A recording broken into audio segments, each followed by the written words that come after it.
बिस्मिल्लाहिर्रहमानिर्रहीम, अस्सलाम वालेकुम। मैं हसन नवान और आज की वीडियो के साथ आपकी खिदमत में हाजिर हूँ। आज जिक्र जी सिर्फ सुप्रीम कोर्ट ऑफ पाकिस्तान का। बहुत ज़बरदस्त दिन रहा आज, बहुत ज़्यादा यूनिक दिन रहा। आज से पहले तारीख़ में शायद इस तरह की activity supreme court of Pakistan में देखने को नहीं मिली। बड़ी ख़बर थी, अफसोसनाक ख़बर है, और ख़बर यह है कि चीफ जस्टिस ऑफ पाकिस्तान दौरान समात आज रो पड़े। इनका गम है कि सवाए दो चार जजों के कोई मुअज़्ज़िज़ जज इनके हुब्बे इमरान में किए गए फ़ैसलों का साथ देने को तैयार नहीं हो रहा। मुल्क की आला तरीन अदालत में तकसीम शायद कभी इस तरह वाज़ेह नहीं हुई थी, मगर नियाज़ी के प्यारों का शायद वक्त ही बुरा चल रहा है। एक वक्त था कि मुल्क पासदाराने इमरान नियाज़ी के सुपुर्द था। बाजवा और फैज़ के चश्मे चल रहे थे।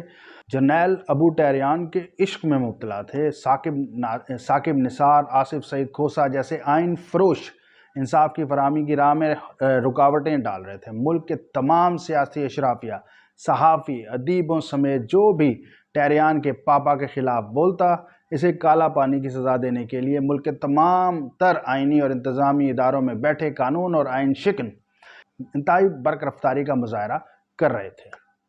फिर शोमिए किस्मत वक्त बदल गया। इमरान नियाज़ी की चिंदी चोरियाँ, नाअहलियाँ, बदआमालियाँ और घटियापन सबके सामने आने लगा। सबसे पहले जर्नैलों का इश्क उतरा। बाजवा बज़ाहिर न्यूट्रल हुआ तो पासदाराने नियाज़ी की कमान फैज़ के हाथ आई।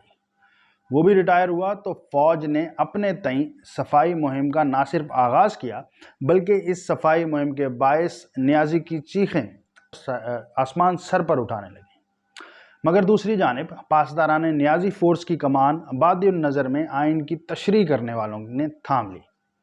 ये अमल भी साल भर चलता रहा। हम ख्याल बेंच बनते रहे, आइन की मनमानी तशरीहात की गईं, और जहाँ काम ना बन सका वहाँ बाकायदा नया आइन लिख दिया गया और नियाज़ी की पुश्तपनाही की गई। इंसाफ ट्रकों पर फराहम होता रहा, मगर अब पहले कुछ ऑडियो टेप्स ने बहुत से राज खोले, और फिर साबिक वज़ीर आला परवेज़ इलाही के फ्रंट मैन मोहम्मद खान भट्टी के इल्ज़ामात ने जो एक वीडियो बयान में सामने आए, उसने तो बाजी ही पलट दी।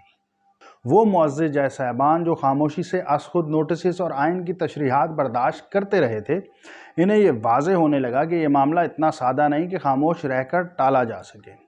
गुज़िश्ता माह पंजाब और केपी के इंतखाबात से मुताल्लिक़ असखुद नोटिस पर बेंच बनने वाले लार्जर बेंच से 4 मुअज़्ज़िज़ जज साहिबान का असखुद नोटिस को गैर ज़रूरी करार देकर मुस्तरद करना मौजूदा बुरहान की सिर्फ इब्तदा थी। अभी ये मामला तय होना बाकी था कि चीफ जस्टिस काजी फ़ाइज़ ईसा और जस्टिस अमीनुद्दीन ने फ़ैसले ने हम ख्यालों की तमाम तर इखलाकी जवाज़ ही रोन डाला, और रईस एक असर 5 रुकनी बेंच में से जो 2 मुअज़्ज़िज़ जज साहबान थे, उनकी अलहदगी ने पूरी कर दी। चीफ जस्टिस उमर अता बंदियाल का अदालत में अश्कबार होकर फरमाना कि मेरे जजेस पर उंगलियां उठाई जा रही हैं, या जस्टिस मुज़ाहिर नकवी को मैंने खामोश पैगाम पहुंचाने के लिए साथ बिठाया था, ये खुद एक बहुत बड़ा पैगाम है। मुअज़्ज़िज़ चीफ जस्टिस साहब की सोच की अक्कासी करता है। ये बयान, ये रिमार्क्स मुअज़्ज़िज़ चीफ जस्टिस की सोच की अक्कासी करते हैं।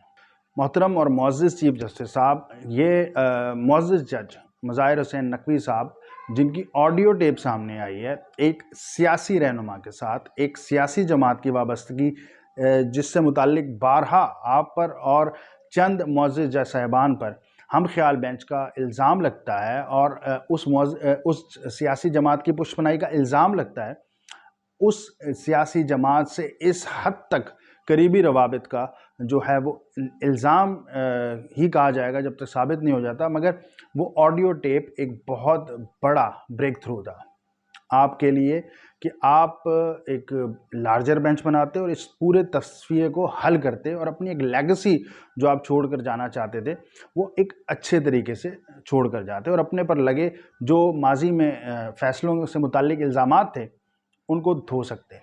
मगर आपने माज़रत के साथ तारीख़ के दूसरे जो पहलू है उसको चुना। यहाँ ये बात भी वाज़ेह करते चलूँ कि जस्टिस साबिक चीफ जस्टिस इफ्तिखार चौधरी हो, साबिक चीफ जस्टिस साकिब निसार हो, या आसिफ सईद खोसा हो, ان تمام ججز سے متعلق جتنی بھی گفتگو کی جاتی ہے، ان پر جتنے بھی الزامات لگائے جاتے ہیں، ان پر جتنی بھی تنقید کی جاتی ہے، ان کے عہدوں سے الگ ہونے کے بعد کی جا رہی ہے۔ معزز چیف جسٹس عمر عطا بندیال صاحب، آپ شاید تاریخ کے وہ پہلے چیف جسٹس بن چکے ہیں جو ابھی عہدے پر موجود ہیں اور ان کے خلاف اس طرح کی تنقید کی جا رہی ہے۔ سر، اس حوالے سے سب سے زیادہ سوچنا آپ کو چاہیے کہ آخر آپ کے ایسے کون سے اقدامات ہیں جن کی وجہ سے عام عوام یا سیاسی جماعتیں تو درکنار، خود آپ کے معزز برادر جج آپ سے متعلق یہ رائے قائم کر چکے ہیں۔ انتہائی مؤدبانہ گزارش اور احترام کے ساتھ معزز چیف جسٹس صاحب، آپ کو دوسروں کو انصاف فراہم کرنے سے پہلے کم سے کم اپنے برادر ججوں کے جو تحفظات ہیں ان کو دور کرنا زیادہ ضروری ہے۔ اب تک کے لیے اتنا ہی، دیکھتے رہیے نیوز ود احسن۔